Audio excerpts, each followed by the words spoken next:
Well, the Eagles got back in the win column last week, but their win over the Browns has raised some questions when it comes to the offense. Why doesn't Jalen Hurts target the middle of the field? What's up with the slow starts? The list goes on. Are the Birds winning despite of or because of Nick Sirianni? We could be hearing some take the points chants at the link today. With Christmas just around the corner, we're making a list, checking it twice, and it turns out most of the Eagles aren't naughty. They're nice. Do you like what I did there? My fingers are crossed. They can finally get it done at home. Maybe they were just waiting to play back at Citizens Bank Park. Red October is starting off red hot for the Phillies. Let's go to Truist Park to break down Game 1 of the NLDS. Game was scoreless into the top of the fourth until Bryson Stott came up clutch yet again. Let's go through the good and bad of Game 1 in New York. Let's start with the good, though. Less than 3 to go in the first half. Knicks up by 5. Joel Embiid off the backboard makes the driving dunk to narrow the Knicks lead. The madness continues. We had a massive slate of exciting games from the women's Sweet 16 today, starting with LSU versus UCLA.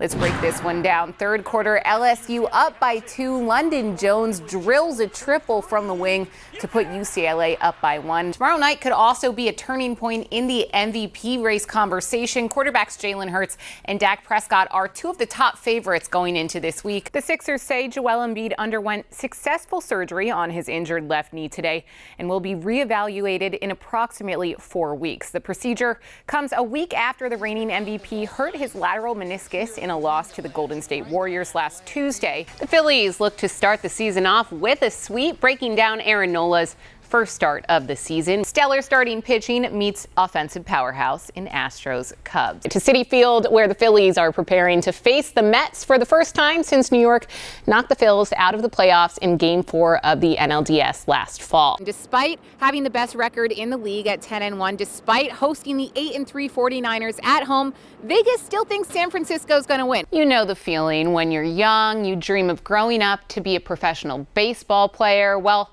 one kid in St. Louis has some baseball dreams of his own, but they don't involve being a player. Energy, energy, energy. That was the messaging throughout this week. In order for this team to bounce back, guys like Saquon Barkley, guys like Landon Dickerson, they say they want to see more energy from the guys on the sideline. They want to see more want-to, more focus.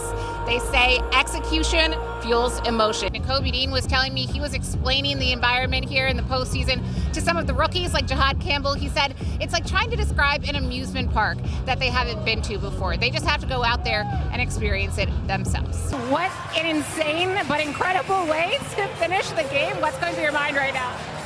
That was insane. Coming off that ending, so happy for Jordan Davis. Oh my God. Now, all week you guys preached that this wasn't a revenge game. But now that you've won, how good does it feel? It feels really good. When I talked to you earlier this week, you described this young defensive unit with the Birds as hungry. You said that it's amazing to see them with their mentality after winning a Super Bowl come out and still be hungry for another one. How did you see that play out today on the field? Well, when you play in Buffalo, you should expect to play in the elements, and that's certainly what the Eagles are getting here today. Now, the good news is it's not freezing cold. As you can see, this is pouring rain. It was expected to be potentially freezing rain, just normal rain for now, but the winds are expected to increase as this game goes on. But I was talking to Jordan Davis. He told me he's excited to play in Buffalo for the first time in what is potentially one of the very last games to be played here at Highmark Park. And that is exactly where that gap in the link is. Jake Elliott was telling me it certainly affects his kicking. He much prefers to kick down here on this end where it's more enclosed. The wind isn't as much of a factor, but expect it to play a role in the Eagles' struggling offense in today's game. I mean, a completely dominant Lions offense. You led the charge in shutting them down, especially when it comes to Amon-Ra St. Brown. What was working for you throughout not just this game, but the Monday Night Football game less than a week ago? Man, that pass rush, they get out there. Cooper, you led the team in tackles in a really gritty defensive win. You came up big so many times. What do you take away from this win? Shoot, I know it's hot. It's real hot. What a defensive battle all 4 quarters. It felt like you were all over the field tonight. What was working for you defensively? Just physicality. We knew we had to come in and be a physical team. It was fun. I enjoyed it. It was fun. That's one way to describe it. All right, well, thank you, Cooper. Go get dry. Guys, back to you.